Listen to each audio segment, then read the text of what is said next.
Good morning dear student. आज हम nature of work done के बारे में पढ़ेंगे। वर्क डन का नेचर कितने प्रकार का होता है? तो 3 प्रकार का होता है, positive, negative, zero.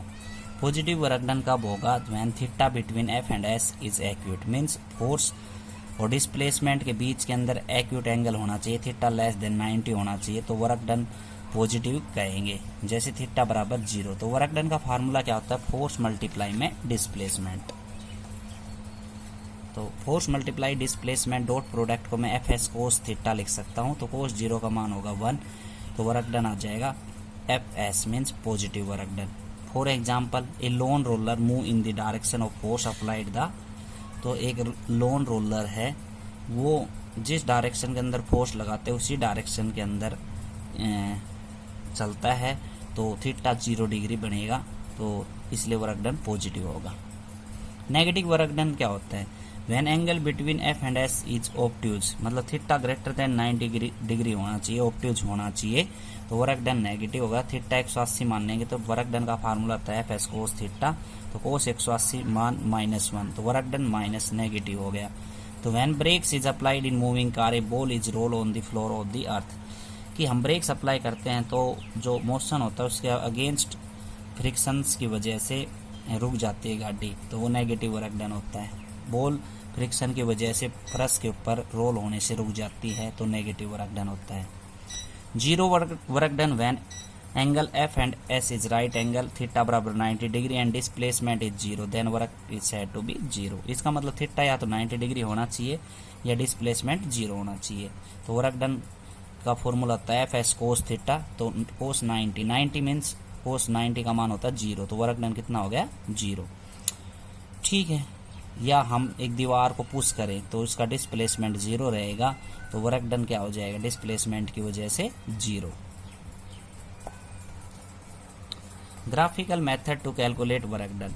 Work done को हम ग्राफिकल मेथड से कैसे कैलकुलेट कर सकते हैं? तो कोई भी हमने एक एरिया ले लिया, ठीक, let small amount of work done on strip P क्या वायर्स, और इसमें ये जो एरिया है, टोटल एरिया यहाँ से यहाँ तक, इस एरिया से हमने एक स्ट्रिप मान ली स्मॉल अमाउंट में, अलग अलग मतलब वेरिएबल वर्क डन है, तो इसके अंदर वेरिएबल वर्क डन के लिए हम कौन सा फॉर्मूला लगाते हैं?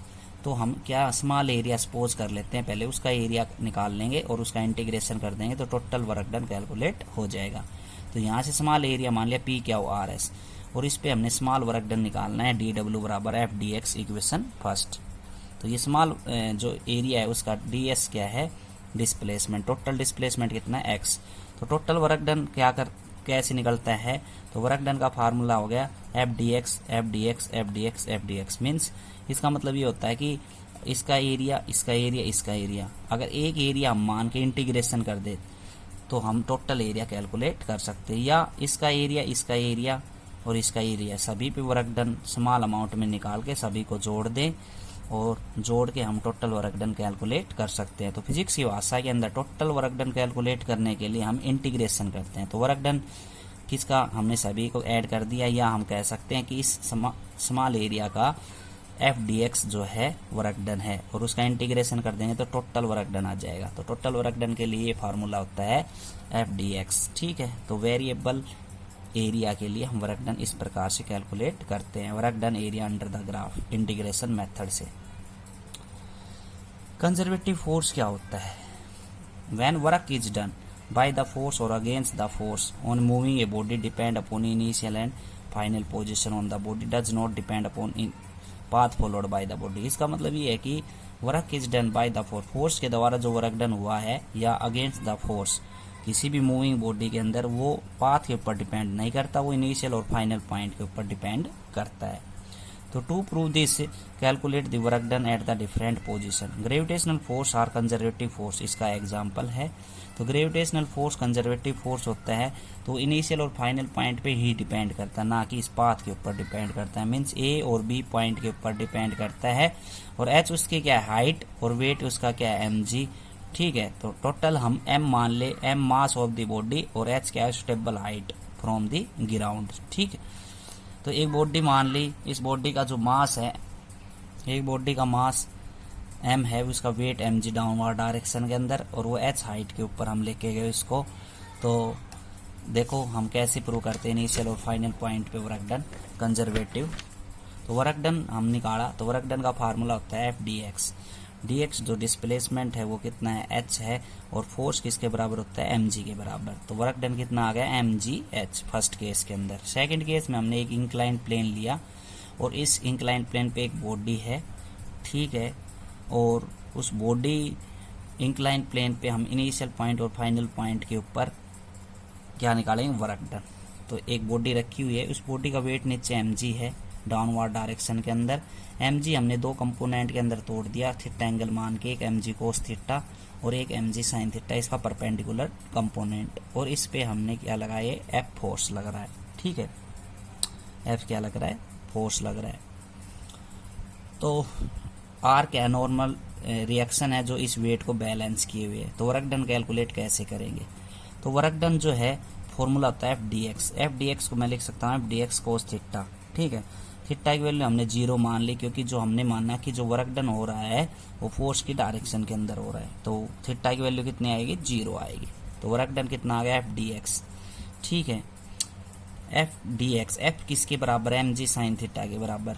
देखो एफ किसके बराबर है, एम जी साइन थीटा के बराबर। M G sine theta into में सिप बी,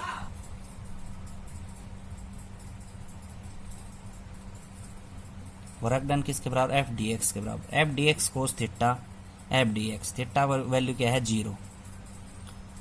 तो एफ किसके बराबर है, equal and opposite M G sine theta के बराबर। तो कितना आ गया, एम जी साइन थीटा, ठीक। और डी एक्स डिस्प्लेसमेंट कितना है, यहाँ से सी से बी है, तो सी से बी। अब सिप बी की वैल्यू निकालेंगे, तो साइन थीटा किसके बराबर होता है, एफ बी अपॉन सिप बी के बराबर। तो एफ बी अपॉन में सिप बी के बराबर हमने इस ट्रायंगल से साइन थीटा निकाल लिया। तो इसकी जगह एफ बी अपॉन सिप बी रखेंगे, सिप बी से सिप बी कैंसिल, तो कितना आ गया, एम जी, और एफ बी कितना है, एफ बी एच है, तो एच रख देंगे। तो W2 की वैल्यू कितनी आ गई, एम जी एच। तो इनिशियल और फाइनल पॉइंट पे जो वैल्यू आई सिर्फ वो कितनी आई, एम जी एच। उसमें पहले केस में कितनी आई, M G H. Third case क्या है, let's consider stairs. Stairs हमने चूज कर ली, तो ओरिजेंटल डिस्टेंस उसका x है और प्रत्येक स्टेयर्स की हाइट h डैश है, टोटल हाइट h है, ठीक है। तो टोटल नंबर ऑफ स्टेयर्स कितने, n स्टेयर्स हैं। तो W3 कितना है, n मल्टीप्लाई में फॉर्मूला लगाएंगे F D X cos theta, horizontal stairs की और फिर एक बार वर्टिकल, ये ऐसे। तो F D X cos theta, दो जगह हमने F D X cos theta, F D X cos theta लगा दिया, ठीक। तो एफ फोर्स होता है, फोर्स किसके बराबर है, एम जी, और प्रत्येक स्टेयर्स की हाइट कितनी है, डी एक्स एच डैश, और थीटा कितना बढ़ेगा, कोस 0। देखो जब हम ऐसे चल रहे हैं, जैसे ये है एफ डी एक्स, तो ये एच हाइट है, तो हम ऐसे चलेंगे तो जो फोर्स की डायरेक्शन और डिस्प्लेसमेंट की डायरेक्शन दोनों बराबर रहेंगी। और जब ऐसे चलेंगे ऊपर की तरफ, तो फोर्स की डायरेक्शन और डिस्प्लेसमेंट की डायरेक्शन में परपेंडिकुलर 90 डिग्री का एंगल बनेगा। तो ये है M G H dash cos 0 plus M G X cos 90। तो कोस 90 का मान तो 0 हो गया, यहाँ पे बच गया एम जी इंटू में H dash plus 0 N into में एच डैश का मतलब क्या है, नंबर ऑफ स्टेयर्स है, और एक स्टेयर्स की हाइट कितनी एच डैश है, तो टोटल हाइट कितनी होगी, एच। तो एन इंटू में एच डैश टोटल एच के बराबर होगा। तो वर्क डन यहाँ पे भी कितना आया, एम जी एच आया। तो हम कह सकते हैं W1, W2, W3 we can say that gravitational force are conservative force. Gravitational force कैसे होते हैं, conservative force. Non conservative force क्या होता है, work is done by the force और against the force does not depend upon initial and final position but depend upon the path followed by the object. ये path के ऊपर depend करता है, ना कि इनिशियल और फाइनल पॉइंट के ऊपर डिपेंड करता है। उसको हम नॉन कंजर्वेटिव फोर्स कहते हैं, ठीक है। तो आज के लिए इतना ही, थैंक यू।